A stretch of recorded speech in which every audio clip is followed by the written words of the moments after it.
Good morning from airBaltic, from the world's most punctual airline. This behind my back is already the 10th Airbus A220-300 aircraft we have received just an hour ago. And it will soon start its commercial operations, but before we'll have the unique opportunity to step inside this stunning aircraft. This is the first A220-300 aircraft we have received since Airbus officially overtook the program on July the 1st. So as many of you may recall, this used to carry the name of Bombardier CS300.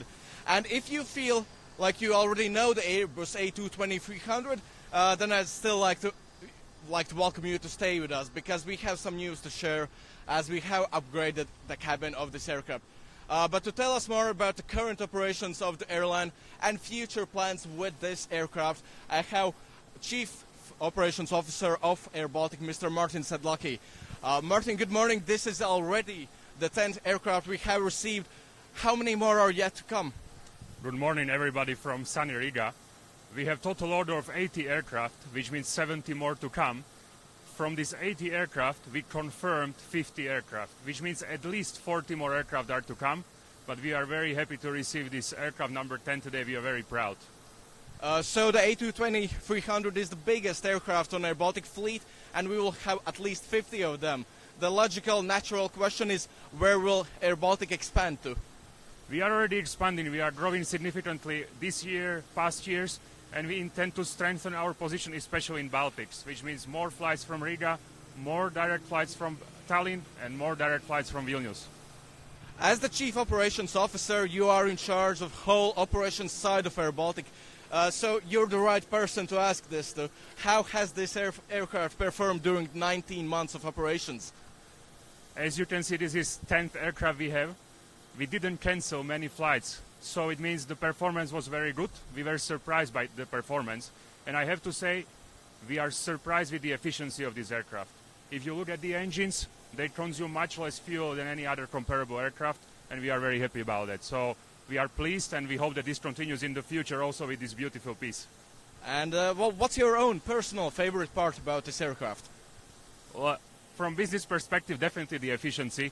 But as you can see, because of my size, I love the bathrooms. You know, the 2 meters, you can fit there. You can conveniently, without being anyhow limited, you can enjoy the time in the bathroom. So this is what I like the most. But I'm sure my colleagues will show you the best part of this aircraft, which is the avionics, the cockpit, and they tell you how it is to fly this aircraft. So enjoy. All right, thank you a lot for your insights. Let's follow me. We'll finally head into this aircraft.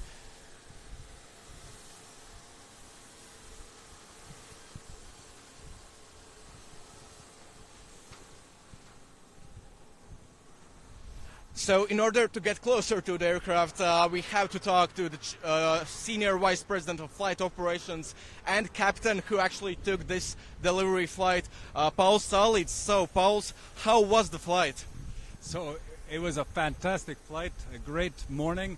We arrived here in Riga about an hour ago. We left last night from Mirabel in Montreal, where we took delivery of this brand new Airbus A220 aircraft. This is our 10th aircraft that we've received.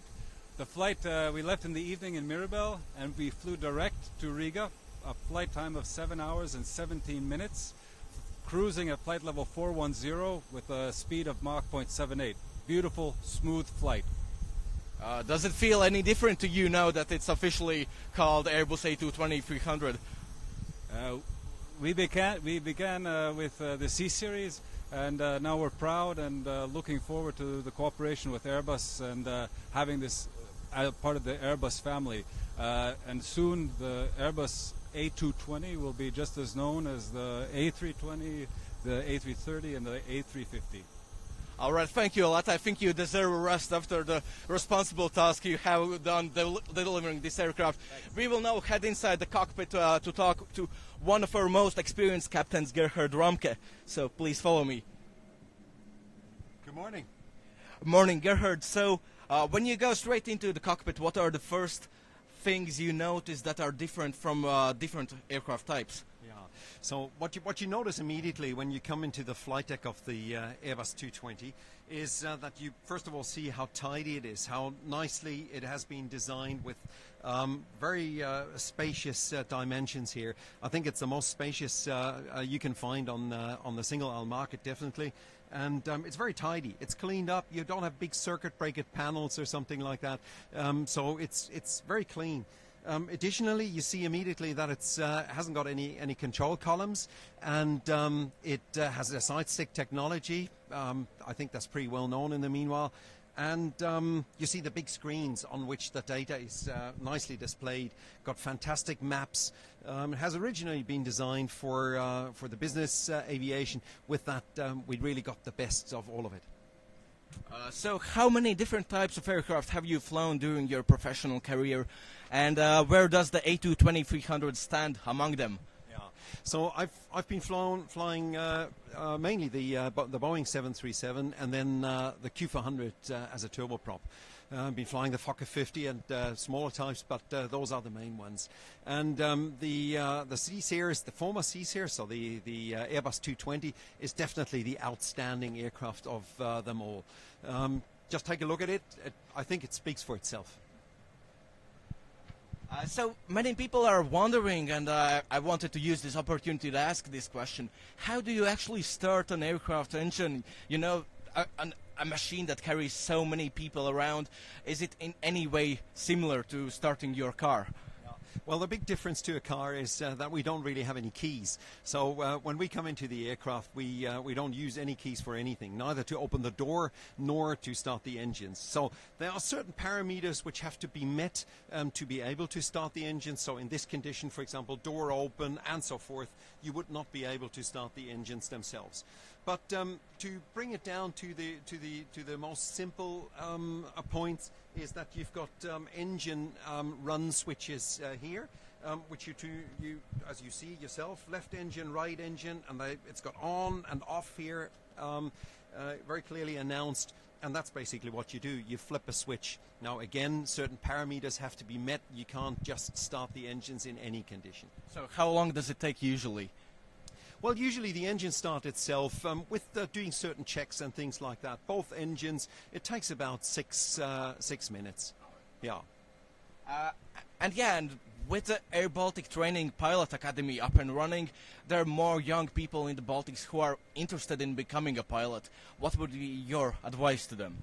Well, my advice to them, first of all, is take a very close look, guys. This is the future in aviation.